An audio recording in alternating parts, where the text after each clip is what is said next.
السلام عليكم ورحمة الله وبركاته.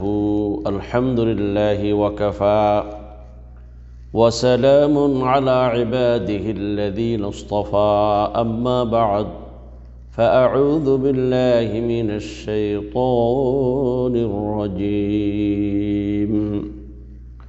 وما منع الناس أن يؤمنوا إذ جاءهم الهدى إلا أن قالوا أبعث الله بشرا رسولا. اللهم صل على محمد النبي الأمي وعلى آله وأصحابه أجمعين. সম্মানিত দিনী ভাই বোনেরা, আমি আজ আপনাদের সামনে যে বিষয়ে আলোচনা করব সেই বিষয়টি হলো আসলে একটি প্রশ্ন যে আল্লাহ সুবহানাহু ওয়া তাআলা এত নবী রাসূলগণ প্রেরণ করেছেন, কিন্তু ফেরেশতাকে কেন মানুষের জন্য নবী করে পাঠাননি? প্রিয় ভাইরা, এর পূর্বে আমরা আরেকটি ক্লাসে এই ব্যাপারে আলোচনা করেছিলাম যে আল্লাহ সুবহানাহু ওয়া তাআলা মানুষের জন্য মানুষকেই নবী করে পাঠানোটা এটা বান্দার প্রতি, মানুষের প্রতি বড়ই বড় ইহসান ছিল। কিন্তু মানুষটা না বোঝার কারণে এমন অদ্ভুত প্রশ্ন করে।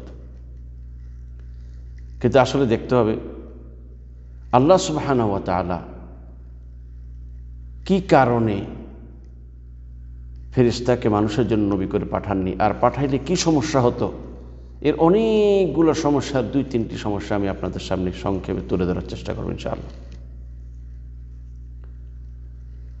প্রথম কথা হলো, আমি যে আয়াতটি আপনাদের সামনে তেলাওয়াত করেছি, আল্লাহ সুবহানাহু ওয়া তাআলা পূর্বের জাতিরা যে নবীর দাওয়াতকে প্রত্যাখ্যান করেছিল যে অজুহাত দিয়ে, ঠিক একই মক্কার মুশরিকরা সেই অজুহাতেই মুহাম্মদ সাল্লাল্লাহু আলাইহি ওয়াসাল্লামের দাওয়াতকে প্রত্যাখ্যান করতে চেয়েছে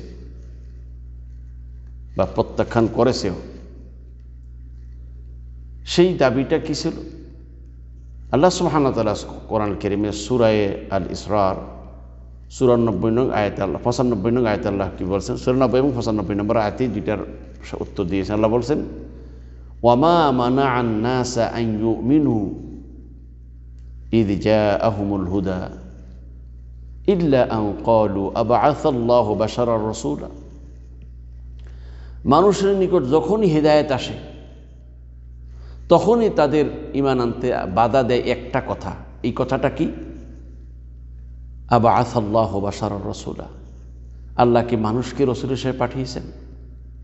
মানে এটাই তাদের কথা। মানুষ আবার রাসূল হবে কেমনে? এটা তো আমাদেরই মতো। যেমন মক্কার মুশরিকরা রাসূলুল্লাহ সাল্লাল্লাহু আলাইহি ওয়াসাল্লামের ব্যাপারে কি বলছে? মা লি হাযার রাসূল ইয়াকুলুত তাআম ওয়া ইয়ামশি ফিল আসওয়াক। এটা কেমন রাসূল? সে খাবার খায়, হাটে বাজারে যায়, এই আবার কেমনে রাসূল হয়? এই অজুহাতে তারাও আল্লাহ রাসূলের দাওয়াতকে প্রত্যাখ্যান করেছে। আল্লাহ সুবহানাহু ওয়া তাআলা এই প্রশ্নের জবাবে কি জবাব দিলেন? আল্লাহ বলছেন, হে নবী আপনি বলুন, কুল লাউ কানা ফিল আরদি মালাইকাতুন ইয়ামশুনা قل لو كان في الأرض ملائكة يمشون مطمئنين لنزلنا عليهم من السماء ملكا رسولا। আল্লাহ পাক আল্লাহর নবী মুহাম্মদ রাসূলুল্লাহ সাল্লাল্লাহু আলাইহি ওয়াসাল্লামকে বলতেছেন, আপনি বলুন, লাউ কানা ফিল আরদি মালাইকাতুন ইয়ামশুনা মুতমাইন্নিনা, ফেরেশতারা জমিনে চলাচল করত নিশ্চিন্তভাবে, লানাজ্জালনা আলাইহিম মিনাস সামাই মালাকার রাসূলা, তাহলে আমি অবশ্যই আসমান হতে তাদের জন্য একজন ফেরেশতাকে রাসূল হিসেবে পাঠাতাম। কিন্তু জমিনে যারা চলছে তারা তো ফেরেশতা নয়, তারা তো মানুষ। তাই আমি মানুষের সমস্যার সমাধানের জন্য মানুষকেই নবী করে পাঠিয়েছি। এখন আসুন, যদি মানুষের পরিবর্তে ফেরেশতাকে মানুষের জন্য নবী করে পাঠাতেন কি কি সমস্যা হতো? জবাব হলো, আসলে সমস্যার তো কোনো শেষ নেই, অনেক সমস্যা। নবী প্রেরণের যে উদ্দেশ্য তা বাস্তবায়ন করা সম্ভব হতো না, কারণ মানব জাতির স্বভাব আর ফেরেশতা জাতির স্বভাব এক নয়। মানব জাতি এবং ফেরেশতার সৃষ্টিগত দিক থেকেও পার্থক্য, স্বভাব চরিত্রের দিক থেকে পার্থক্য, সব দিক থেকে পার্থক্য। সুতরাং মানুষের সমস্যার সমাধানের জন্য মানুষ ব্যতীত ফেরেশতা কখনো এটার সঠিক সমাধান হবে না। প্রথম হলো যে আল্লাহ তাআলা যদি মানুষদের জন্য ফেরেশতাকে নবী করে পাঠাতেন তাহলে কি সমস্যা হতো? প্রথম সমস্যাটা, নিশ্চয়ই আল্লাহ সুবহানাহু ওয়া তাআলা ফেরেশতাদেরকে কোনো পুরুষ মানুষের বেশে পাঠাতেন, তখনও তাদের মনে প্রশ্ন থাকতো, এই যে ফেরেশতা, এর দলিল কি? দলিল নাও। কেননা এতে এখন মানুষ শেখের শুরুতে তো মানুষের, তাহলে তারা প্রশ্ন করে বসতো যে এই যে ফেরেশতা, এর প্রমাণ কি, ডকুমেন্ট কি? তাহলে আবার আরেকজনরে আনো, বলতে এই যে ফেরেশতা, এর প্রমাণ কি? তাহলে আর দাওয়াতি কাজের, নবুয়তের দায়িত্ব আর পালন হতো না। এই প্রশ্নেই জিন্দেগি শেষ হয়ে যেত।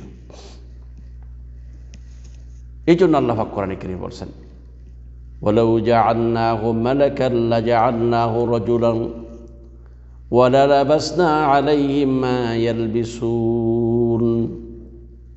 আমি যদি রসুলকে ফেরেশতা বানাতাম তবে তাকে পুরুষ মানুষই বানাতাম। ফলে কি সমস্যা হইতো? লালাবাসনা আলাইহিম মা ইয়ালবিসুন, ফলে তারা যে সন্দেহ করে সে সন্দেহেই তাদেরকে রেখে দিতাম। তার মানে কি, এখন যে মুহাম্মদ সাল্লাল্লাহু আলাইহি ওয়াসাল্লাম যে মানে নবী, এটার দলিল কি থাকতো? তখন ফেরেশতাকে মানুষের রূপেই তো পুরুষ রূপে পাঠাইতো, তাহলে বলতো এই যে ফেরেশতা, এর দলিল কি? মানে এই প্রশ্নের মধ্যেই জিন্দেগি কেটে দিত, সমস্যার সমাধান হতো না। দ্বিতীয় সমস্যা হলো, আল্লাহ সুবহানাহু ওয়া তাআলা মানুষের জন্য যদি ফেরেশতাকে ফেরেশতার আসল আকৃতিতে পাঠাতো, মানে আল্লাহ যে আসল আকৃতি, ফেরেশতা যদি একটা আসল মানে আকৃতি আছে, ফেরেশতা তো বিভিন্ন রূপে রূপান্তরিত হতে পারে, বিভিন্ন রূপ ধারণ করতে পারে, কিন্তু ফেরেশতাদের একটা নিজস্ব আকৃতি আছে। আল্লাহ সুবহানাহু ওয়া তাআলা যে মানুষের জন্য ফেরেশতাদের নিজস্ব আকৃতি দিয়ে পাঠাইতো বা পাঠাইতেন, তাহলে কি সমস্যা হতো? কারণ মানুষ ফেরেশতাকে দেখে সহ্য করে থাকতে পারত না। প্রিয় ভাইরা, আপনারা অবশ্যই জানেন যে রাসূলুল্লাহ সাল্লাল্লাহু আলাইহি ওয়াসাল্লাম এত উচ্চ সাহসী, এত বীর হওয়া সত্ত্বেও জিবরাইল আলাইহিস সালামকে দেখা মাত্র রাসূলুল্লাহ সাল্লাল্লাহু আলাইহি ওয়াসাল্লামের গায়ে জ্বর এসে গেছে ভয়ে। বিশ্বনবীর মতো মহাপুরুষ যদি জিবরাইলের আসল আকৃতি দেখে ভয় পেয়ে যায়, তাহলে সাধারণ মানুষ ফেরেশতার আসল আকৃতি দেখার পরে কি অবস্থা হবে? এখন যে রসুল তাদের কাছে যাবে দাওয়াত দেওয়ার, তাকে দেখে যদি ভয়ে বেহুশ হয়ে যায়, ভয়ে যদি জ্বর উঠে, তাহলে দাওয়াত কিভাবে দিবে? উদ্দেশ্য সফল হবে না। তাই আল্লাহ সুবহানাহু ওয়া তাআলা ফেরেশতার জন্য, মানে মানুষের জন্য ফেরেশতাকে নবী করে পাঠান নেই, বরং ফেরেশতাকে মানুষের খাদেম হিসাবে বানিয়েছেন। আর মানুষ আশরাফুল মাখলুকাত, মানুষের সমস্যার সমাধানের জন্য আল্লাহ পাক মানুষকে নবী করে পাঠিয়েছেন। তাছাড়া আরেকটি সমস্যা হলো, যদি আল্লাহ সুবহানাহু ওয়া তাআলা ফেরেশতাদের থেকে কাউকে মানুষের জন্য নবী করে পাঠাতেন, তাহলে তৃতীয় সমস্যাটা কি হতো? কারণ ফেরেশতা তো তাদের সাথে, যেই ফেরেশতাকে নবী করে পাঠাতেন, এই ফেরেশতার সাথে তো এই এলাকার লোকদের কোনো পূর্ব পরিচয় থাকতো না। যখন সে এসে বলতো যে আমি আল্লাহর পক্ষ থেকে ফেরেশতা, আমি আপনাদের কাছে দাওয়াত নিয়ে এসেছি, তখন তো সবাই আশ্চর্য হয়ে যেত, আপনাকে তো আমরা চিনি না, আপনি কি নিয়ে আসছেন কিছুই তো জানি না, আপনার পরিচয় কি? এই পরিচয় দিতে আর চিনতে জিন্দেগি শেষ হয়ে যেত, দাওয়াতের কাজ আর হতো না, কারণ তারা তো মানতই না। আপনি দেখেন রাসূলুল্লাহ সাল্লাল্লাহু আলাইহি ওয়াসাল্লামের বিষয়টা একটু খেয়াল রাখেন, যে তিনি 40 বছর যাবত মক্কায় মুকাররমাতে এই কুরাইশ এবং তার আশেপাশের সকল গোত্রের কাছে এত পরিচিত ছিল যে মানুষ তাকে আস-সাদিকুল আমিন, সত্যবাদী আমানতদার হিসেবে তাকে উপাধি দিয়েছে। প্রত্যেকের কাছে একজন নিখুঁত ব্যক্তি হিসেবে তিনি ছিলেন। এটা বোঝার জন্য দেখেন রাসূলুল্লাহ সাল্লাল্লাহু আলাইহি ওয়াসাল্লাম সাফা পাহাড়ে উঠে যেদিন সমস্ত আরব মক্কার সমস্ত নেতা, বিভিন্ন কবিলার নেতাদেরকে ডেকে ডাকলেন এখানে একত্রিত হওয়ার জন্য। আর সবাই যখন একত্রিত হলো, রাসূলুল্লাহ সাল্লাল্লাহু আলাইহি ওয়াসাল্লাম তিনি একটু ইন্টারভিউ নিলেন। এটা কি, তাদের কাছ থেকে তাদের মনোভাবটা একটু, রসুলের ব্যাপারে তাদের মনোভাবটা জানতে চাইলেন। রাসূলুল্লাহ সাল্লাল্লাহু আলাইহি ওয়াসাল্লাম তাদের সামনে বললেন যে আমি যদি বলি যে পাহাড়ের পিছন থেকে একদল সৈন্য তোমাদের উপর আক্রমণ করার জন্য আসে, তোমরা তা বিশ্বাস করবে? তখন তারা এক বাক্যে নির্ভয়ে সবাই বলে দিল যে হ্যাঁ, অবশ্যই বিশ্বাস করো, কেননা আপনি কখনো কি করেন না, মিথ্যা কথা বলেন না। দেখেন কি কনফিডেন্স তাদের ছিল রাসূল ইসলামের প্রতি, কি বিশ্বাস ছিল যে রাসূল মিথ্যা কথা বলতে পারেন না। কিন্তু যে মাত্র তিনি বললেন ইয়া আইয়ুহান নাসু কুলু লা ইলাহা ইল্লাল্লাহ তুফলিহুন, হে মানব জাতি তোমরা বলো আল্লাহ ছাড়া সত্যিকার কোনো ইলাহ বা উপাস্য নেই, তোমরা সফল হয়ে যাবে। এই শুরু হলো নির্যাতন আর নিপীড়ন, অত্যাচার, অবিচার, বদনামের আর শেষ নেই। যাকে 40টি বৎসর যারা তিলে তিলে চিনেছে, কিন্তু দাওয়াত দেওয়ার সাথে সাথে মুহূর্তের ভিতরে বিগড়ে গেছে। তাহলে এখানে পরিচিত ব্যক্তিটার সাথে যদি এমন হয়, অপরিচিত ব্যক্তির সাথে কি অবস্থা হবে? তাহলে কি সমস্যার সমাধান হবে? হবে না। 74 নম্বর সমস্যা হলো, আল্লাহ যদি মানুষের জন্য ফেরেশতাকে নবী করে পাঠাতেন, তাহলে মানুষের যে সমস্ত পারস্পরিক যে সমস্যাগুলো আছে, যে সমস্যাগুলো আল্লাহ পাক নবীর মাধ্যমে দিয়েছেন, যেমন স্বামী স্ত্রীর মধ্যে একটা অভ্যন্তরীণ সমস্যা, কর্মচারী আর মালিকের মধ্যে একটা সমস্যা, রাজা প্রজার মধ্যে সমস্যা, বিচারক আর বিচার প্রার্থীর মধ্যে সমস্যা, সমাজের সব সমস্যা, রন্ধে রন্ধে যে সমস্যাগুলো আছে, এসব সমস্যার সমাধান সেই ফেরেশতা কি করে দিবে যে নরও না নারীও না, যে খায়ও না পানও করে না, যে বিয়ে শাদী করে না, ছেলে মেয়ে হয় না, যার যে কোনোদিন কোনো কোম্পানির লেবার কর্মচারী হয় না, কোনো কোম্পানির মালিকও হয় না, তাহলে ওই ফেরেশতায় কি করে মানুষের এই সকল সমস্যার সমাধান দিবে? যে ফেরেশতা তিনি কখনো কারোর কর্মচারী হন নাই, কখনো কোনো কর্মচারীর মালিক হয়নি। মালিক আর কর্মচারীর ভিতরে যে কি সমস্যা, সেই সমস্যার সমাধান ফেরেশতার দ্বারা হবে না। স্বামী আর স্ত্রীর মধ্যে অভ্যন্তরীণ কি সমস্যা, সেই সমস্যার সমাধান ওই ফেরেশতা দিয়ে হবে না, যে ফেরেশতা কখনো বিয়ে করেনি, সে স্বামী স্ত্রীর অভ্যন্তরীণ সমস্যাও জানে না। এখানে অনুভূতির বিষয় আছে। সেজন্য আল্লাহ সুবহানাহু ওয়া তাআলা মানুষের ব্যক্তিগত জীবন, পারিবারিক জীবন, সামাজিক জীবন, রাষ্ট্রীয় জীবনের সকল সমস্যার সমাধানের জন্য মানুষের অনুভূতিতে একজন মহান ব্যক্তি নবীকে আল্লাহ পাক পাঠিয়েছেন। সমস্ত নবীগণ মহান ব্যক্তি ছিলেন, তারা সর্বযুগের সর্বকালে যে যুগে যে নবী এসেছেন সর্বশ্রেষ্ঠ ব্যক্তিত্ব ছিলেন। আল্লাহ সুবহানাহু ওয়া তাআলা মানুষের পরস্পরের সমস্যার সমাধানের জন্য মানুষকে নবী করে পাঠানোটাই মানুষের প্রতি বড় দয়া, কারণ এই সমস্যার সমাধানটা অন্যরা করতে পারে। আমি আপনাদের একটা উদাহরণ বলি। যেমন দেখুন, আমাদের বাংলাদেশের একটা সাধারণ কথা, আমরা মানুষের ভিতরে একটা বাস্তবে নিজের এলাকা বাদ দিয়ে অন্য এলাকা গেলেও সমস্যা। যেমন আমাদের বাংলাদেশের মানুষের কিছু নীতি নৈতিকতা আছে, একটা সামাজিক কিছু দৃষ্টিভঙ্গি আছে। আমেরিকার মানুষের কিছু দৃষ্টিভঙ্গি আছে, সৌদি আরবের মানুষের কিছু দৃষ্টিভঙ্গি আছে।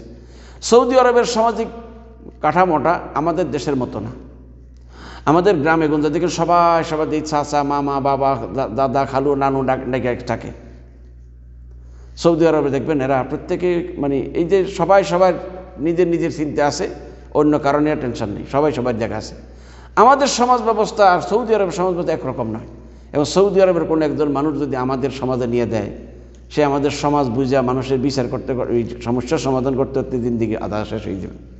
এই জন্য আল্লাহ সুবহানাহু ওয়া তাআলা মানুষের মধ্য থেকে নিজেদের মধ্য থেকে নিজেদের সমস্যার সমাধান করার জন্যই আল্লাহ কি করেছেন? নবী পাঠিয়েছেন। সম্মানিত ভাইরা, আল্লাহ সুবহানাহু ওয়া তাআলা মানব জাতির প্রতি এটা একটা বড় দয়া করেছেন। মানুষের সমস্যার সমাধানের জন্য একজন মানুষকে সমাধানকারী হিসেবে পাঠিয়েছেন। এই ব্যাপারে আল্লাহ কোরআনে বলেছেন, লাকাদ মান্নাল্লাহু আলাল মুমিনিনা لقد من الله على المؤمنين إذ بعث فيهم رسولا من أنفسهم يتلو عليهم آياته ويزكيهم ويعلمهم الكتاب والحكمة وإن كانوا من قبل لفي ضلال مبين। আল্লাহ সুবহানাহু ওয়া তাআলা কি বললেন? আল্লাহ সুবহানাহু বলতেছেন, অবশ্যই আল্লাহ মুমিনদের প্রতি অনুগ্রহ করেছেন যখন তিনি তাদের মধ্যে থেকে তাদের জন্য একজন রাসূল পাঠিয়েছেন, যে তাদের কাছে তার আল্লাহর আয়াতসমূহ তিলাওয়াত করে এবং তাদেরকে পরিশুদ্ধ করে, সমস্ত কলুষতা থেকে পরিশুদ্ধ করে এবং তাদেরকে কিতাব ও হিকমা শিক্ষা দেয়। যদিও ইতিপূর্বে তারা স্পষ্ট ভ্রান্তিতে ছিল, অর্থাৎ আল্লাহ সুবহানাহু এটা বুঝাইতেছেন যে আল্লাহ পাক মানুষের প্রতি দয়া করেছেন যে তাদের থেকে তাদের জন্য একজন রাসূল করে পাঠাইছেন। সুতরাং প্রিয় ভাইরা, আল্লাহ সুবহানাহু ওয়া তাআলা যা করেন বান্দার জন্য অবশ্যই এটা বান্দার জন্য এটাই উপযুক্ত, এটাই বান্দার জন্য কল্যাণকর। আল্লাহ বান্দার অকল্যাণের জন্য কোনো কিছু পাঠাননি। সুতরাং আমরা বিশ্বাস করব আল্লাহ সুবহানাহু ওয়া তাআলা নবী রসুলগণকে ফেরেশতাদের মধ্য থেকে না পাঠিয়ে মানুষের মধ্যে পাঠিয়ে মানুষের প্রতি বড় দয়া করেছেন। আল্লাহ আমাদেরকে জীবনের সর্বক্ষেত্রে রাসূলুল্লাহ সাল্লাল্লাহু আলাইহি ওয়াসাল্লামের আনুগত্য করার তৌফিক দান করুন, আমিন। ওয়া আখিরু দাওয়ানা আনিল হামদুলিল্লাহি রাব্বিল আলামিন। আসসালামু আলাইকুম ওয়া রাহমাতুল্লাহি ওয়া বারাকাতুহু।